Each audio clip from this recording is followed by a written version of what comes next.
Imagine the following situation at hand. You're at home looking around your fridge. You see plenty of food there, including some leftovers too. Thing is though, you're not particularly hungry for anything in your fridge. So instead, you close the door of the refrigerator and open the freezer. There you also see an abundance of frozen meals, meats, and even some frozen desserts ready to be picked up out of the box and eaten.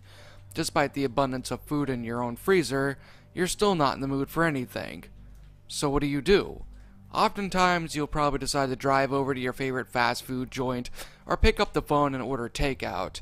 And if you're really desperate for something new, you go to your local Walmart or Rouse's for something quick to eat or make.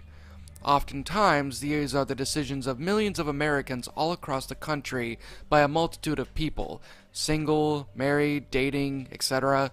It doesn't matter at all, as everyone has at least once picked out those options to fill their growling stomachs.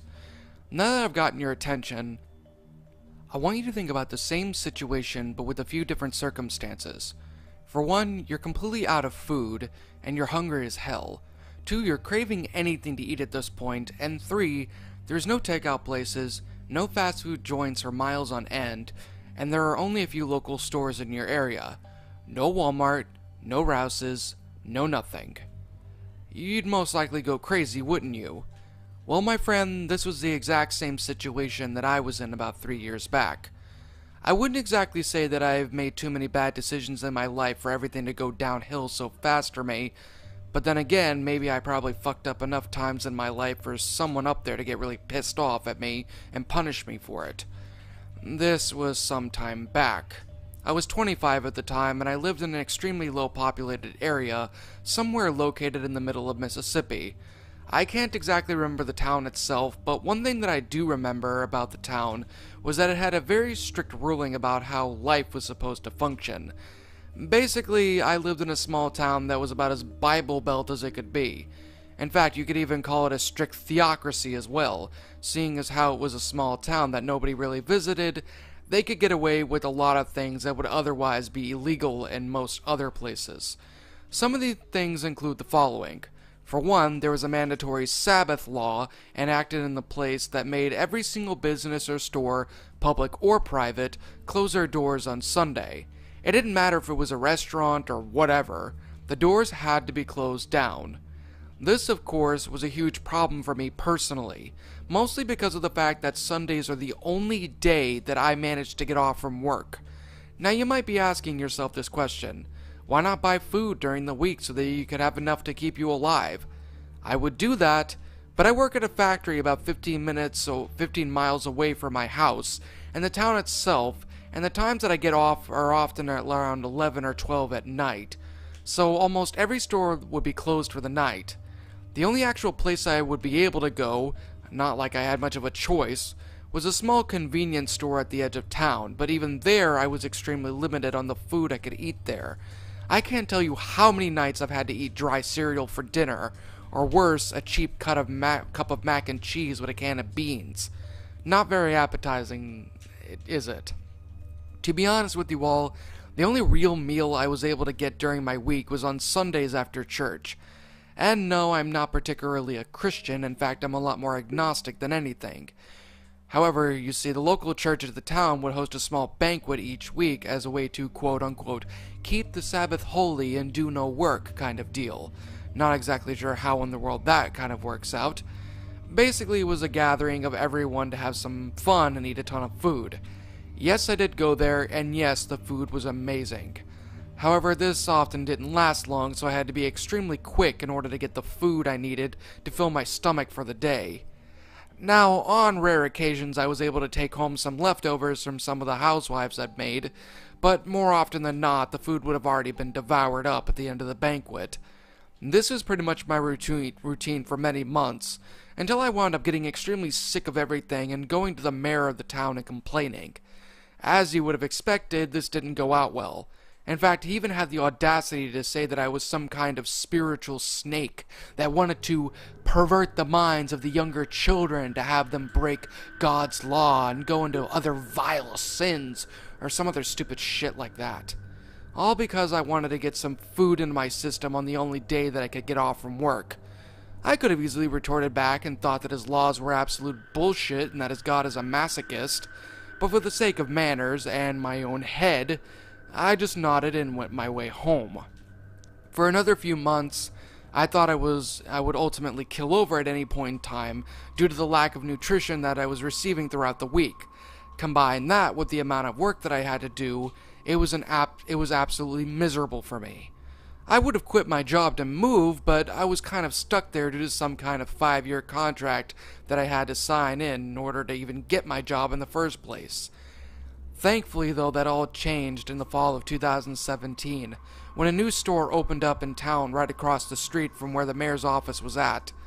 I, at first, hadn't heard anything for the week until I had made my way over towards a church banquet that Sunday.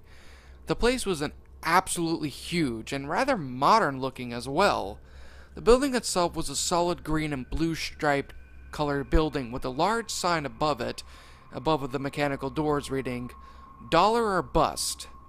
Below the words were the slogan, "Everything here is $1 or less or we bust." Below that was a banner that read, "Now open." Now, normally this kind of thing wouldn't really intrigue me too much. I mean, it kind of looked more like a Dollar Tree ripoff. However, my curiosity piqued immediately when I noticed that the inside of the store was completely lit, and that the people were inside. Well, the cashiers and clerks, that is. After getting some food at the church banquet and filling up my stomach, I made my way over towards the store and walked over towards it with a giddiness that was usually reserved for small children. To state that the store was huge in the inside would be an understatement. The place looked a lot bigger than it had on the outside of the place. Row after row of items consisting of cleaning products, food, and other items lined each of the shelves on a perfect and clean manner. And not to mention that the store itself was huge. I mean, I know I've already mentioned that, but it was really frickin' huge. As you would have guessed, I immediately grabbed a shopping cart and started going all over the place, getting whatever food I felt like getting. Bread, pasta, pasta sauce, vegetables, yes, both the canned and fresh variety as well, as they had their own produce section, and other pantry and fridge items as well. Now, after spending nearly 2 hours walking down each of the aisles getting whatever I thought I needed and wanted, I came across a frozen section of the store, which, to my shock, was really small compared to the rest of the store. There may have been at least 3 or 4 freezers and refrigerators in total, and they honestly didn't have much to offer. Just some 2-quart milk jugs, some kind of Hershey shake drinks, a variety of eggs and some cheeses, mostly fake, but others that were actually real cheese, and finally some packs of processed meat like hot dogs, bologna, and other things too. Despite this limited selection, I quickly grabbed as much as I could and made my way over to the checkout line. I think I spent about $800 that day, which was amazing. I finally had enough food to last me at least a few weeks, but I definitely made sure that I at least go there each and every Sunday if I needed anything. Despite that fact, however, and the ultimate joy that I was going through, I seriously thought this was a blessing sent from heaven for me. However, a majority of the town folks, however, saw this as a in the rather negative light. In fact, within a few weeks of the place opening, there were already protests going on outside of the place every Sunday. Even the mayor himself hated the new place with a burning passion and joined in on the protesters. It got so bad that the management of the store had to hire in some security guards to keep the people from getting too rowdy and destroying the place. I myself even wound up getting into the line of fire occasionally when a few preachers and a few of their wives wound up throwing crap at me as I made my way into the store. Sure, I could have easily beaten the shit out of all of them, but due to the fact that I'm a relative pacifist, I refrained. Now, I originally thought at the time that things were only going to go as so far, to have a bunch of street preachers and a few angry, pissed-off people protesting the place. But knowing how this town is, I should have known better than that. After a few weeks of protest, people began to go to the mayor and ask him to pretty much do something about the place to begin with. They claimed that the store was evil for breaking God's law, and that if they didn't get rid of it soon, they would ultimately incur the wrath of God upon their town, and there'd be a bunch of other crazy shit. I mean, at least as they say. The mayor, despite hating the place as well, said that there really wasn't much he could do about it.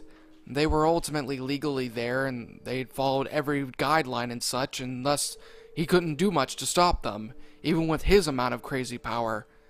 Now, when I found that out, I found it rather funny how stupid that guy was. I mean, didn't he establish a Sabbath law or something stupid like that as well? Well, ultimately, everyone in the town decided to boycott the place, as well as protested as well to try and have the place shut down due to lack of funds. This was a huge problem for me, and because of the fear of losing this place, and thus being stuck back with having little to no food around for the week, I went there every single week and paid a crap ton of cash for the food that they had. Honestly, I bought so much food that I even had to use a shed in the backyard of my house to hold all the canned goods that I bought. Now this is where things got a little bit odd. During one of my ramages of the store, I had noticed that the refrigerator and freezer section of the dollar or bus store had expanded by a good bit, and I hadn't even noticed it at first. Most likely they had probably installed them once they got more shipments or things, probably during the week. Riding my now completely full cart to the freezer section of the store, I noticed that there were, alongside the dairy, cheese, and eggs, various meats all packed up in individual packets. This immediately piqued my curiosity, so I opened up one of the doors and pulled out one of the meat packs at random. Upon closing the door shut, I took a look at the label. Dollar or Bust brand, 100% ground beef with a 3% solution added. That's what the package ultimately said.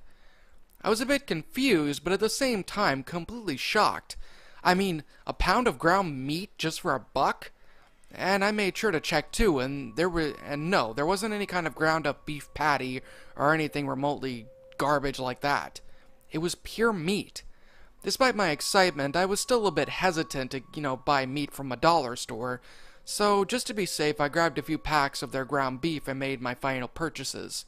As I exited the store, I noticed that there weren't that many protesters around, which was a bit odd, but at the same time, I never really paid too much attention to these guys anyway. I never needed to unless there was a confrontation that I needed to deal with. And also it may have been likely that they already went home for the night, seeing how it was rather late. So putting my groceries into my car, I went home and put everything away. Later that night, I made myself a couple of delicious cheeseburgers using that ground beef I had gotten at the store that night, as well as chopping up a couple of russet potatoes or some fries as well. Now here's the interesting thing when I opened the packet of meat.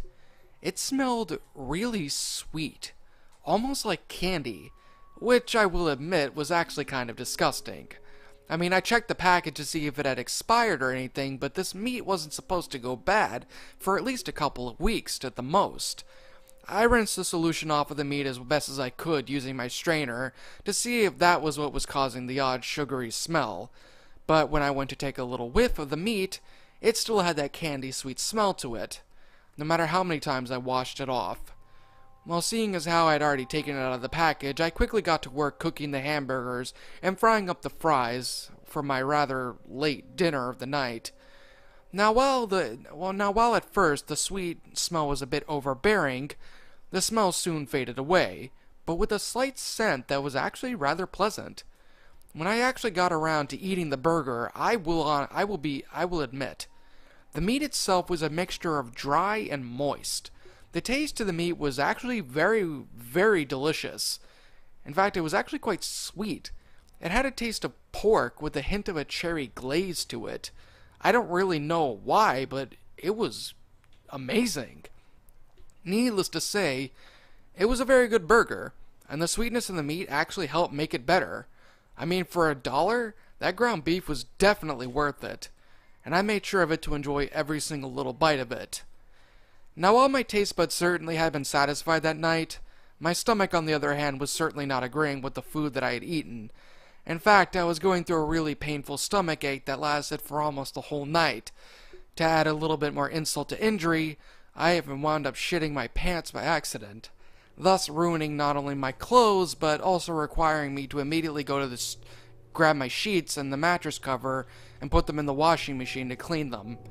After putting in the rest of my soiled clothes and hopping into the shower to clean myself off, I wondered to myself what the hell was going on with me.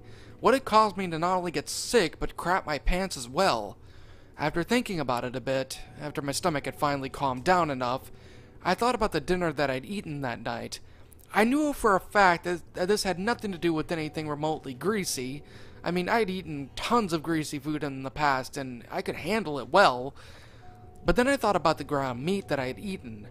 Maybe it probably had spoiled or something, which was likely the reason for the odd sweet smell, and the up stomach that I had now.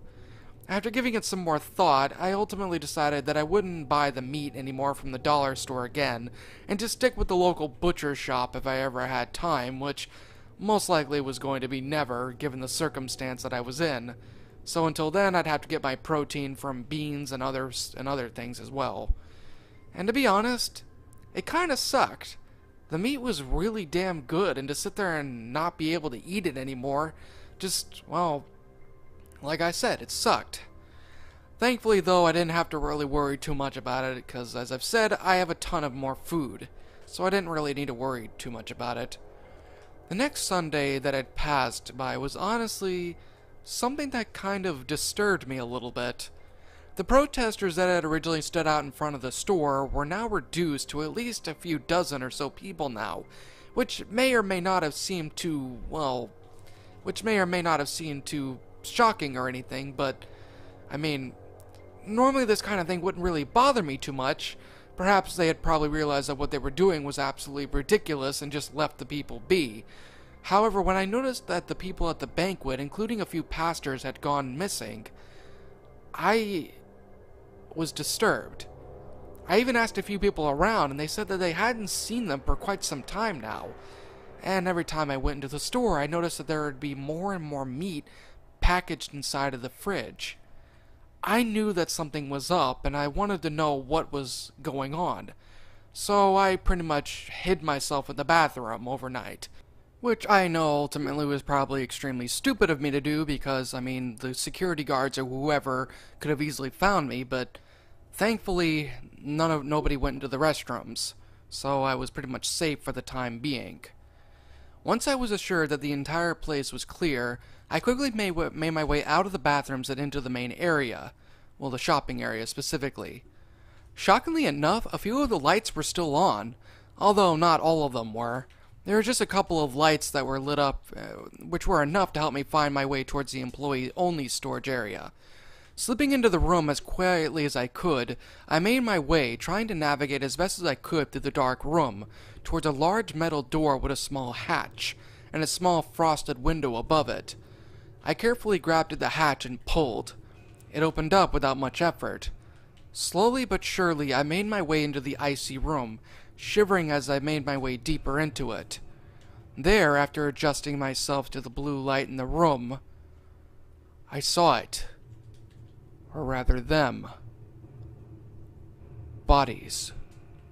Many, many bodies. All of which had been decapitated, their limbs removed, and had been gutted so that there was nothing left but an empty torso.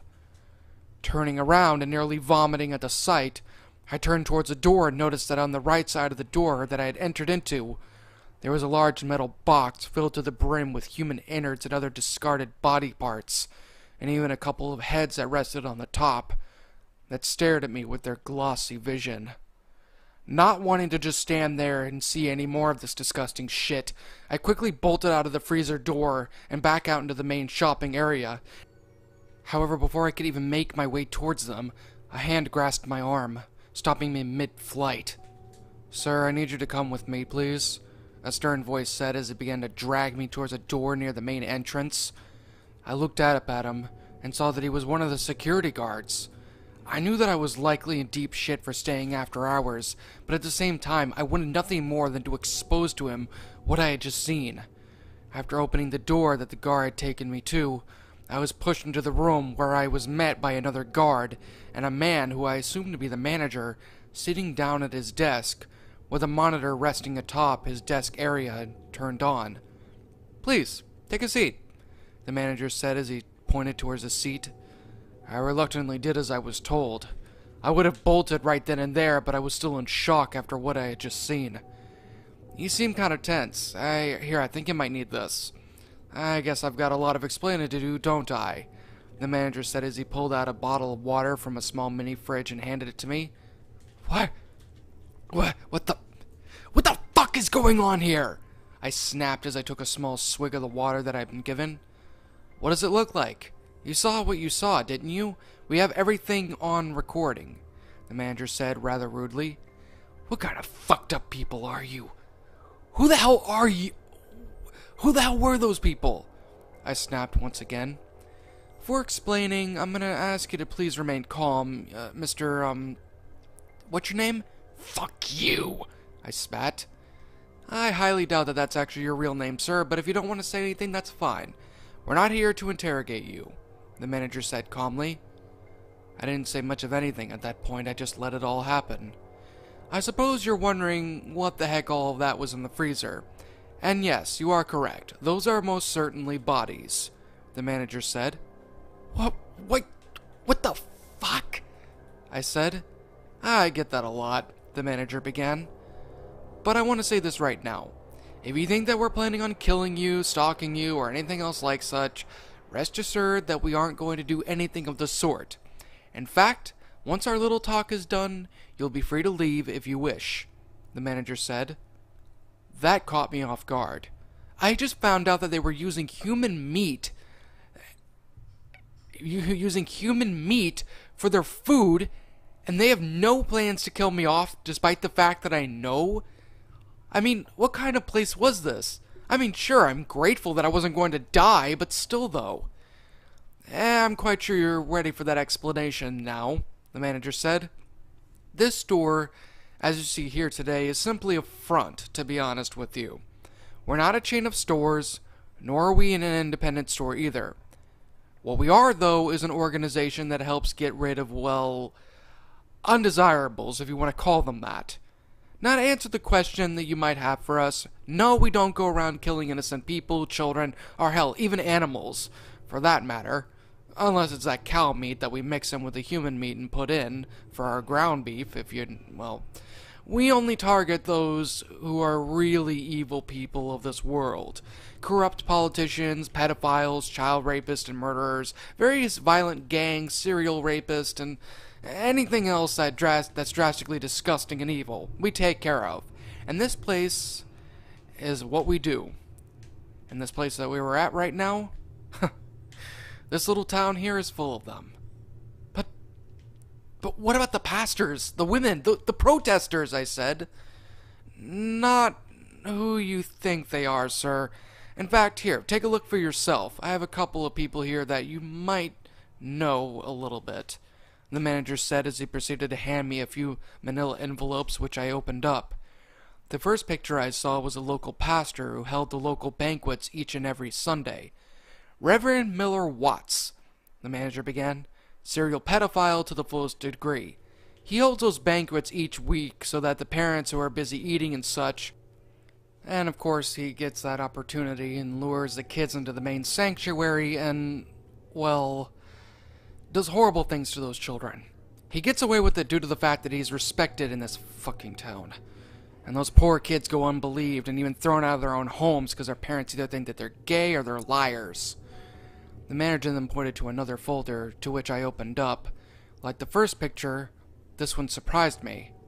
Miss Mary J. Ankins, the manager began. She's someone that is what many of us here would call a sadist times 10. She was a local nursery caretaker. Mary Atkins hated kids to the fullest extent. In fact, she hated them so much that she would torture any of the kids that even came to her daycare. And no, she didn't particularly abuse them physically. She did it a lot more mentally, as a way to sit there and not really get any kind of evidence. And she did it in ways that honestly made any of the children's lives worse. Not only there, but also at home. She would do everything in her power to try and break the kids' will by either insulting them, calling them disgusting and foul things, and even tell all of them how much their parents hated them at home, and that they all should die, and other horrible things too. And of course, to add insult to injury, she would write notes to the parents and explain how bad they were, even making messes and such by herself in order to blame the kids. In this town, the verse, "Spare the rod, spoil the child," is taken as literally as it could be. Honestly, the amount of thrashing those children wound up getting in the past were probably awful for something that they didn't even do. The manager then pointed to one final envelope, which I opened as well. Our final contestant, Alfred Jones, or should I call him Mayor Jones, the manager began.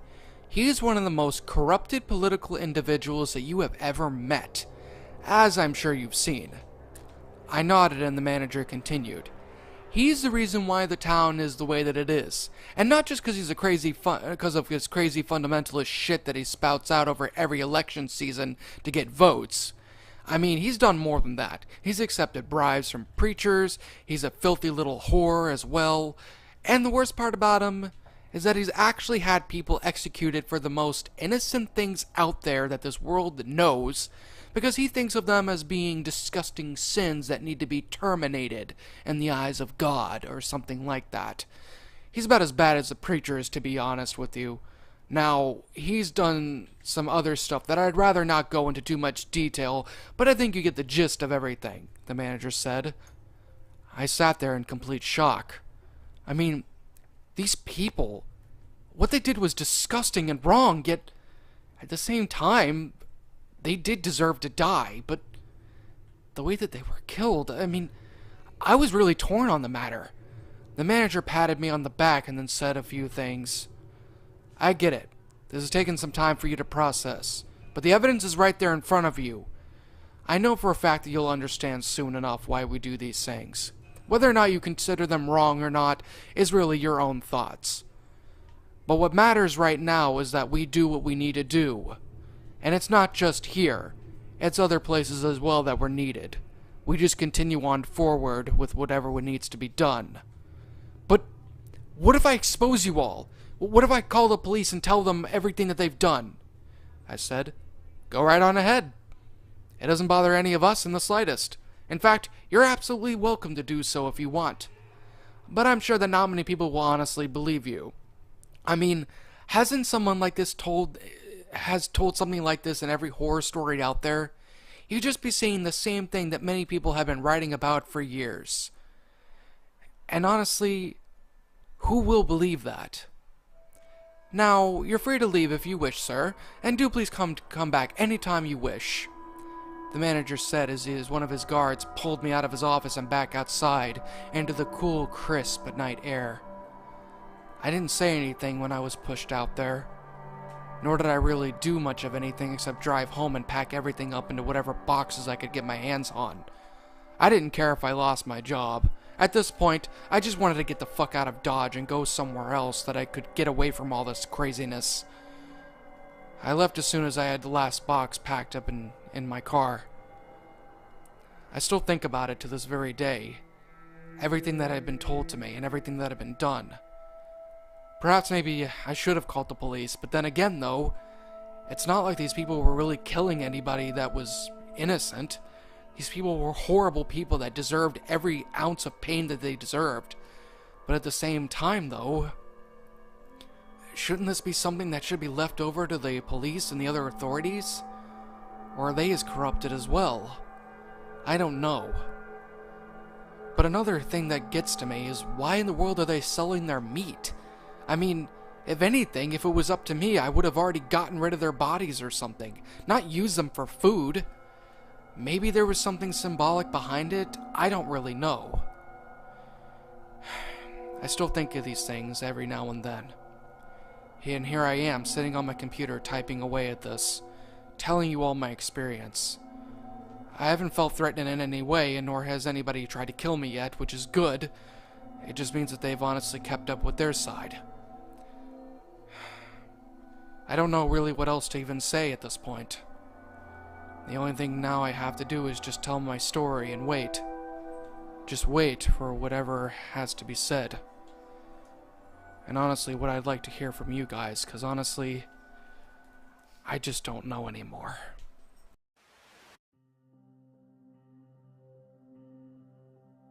Hello there, my little shadows. It's me again, your master, the Shadow Reader. I hope you all enjoyed this little tale of horror. I honestly hope I didn't traumatize you too much after this. If you're new here and want to become one of my little shadows, then hit that subscribe button down below. And also make sure to turn on post notifications so that you can be the first to watch my brand new content when it comes out. Until then, sweet dreams, my little shadows.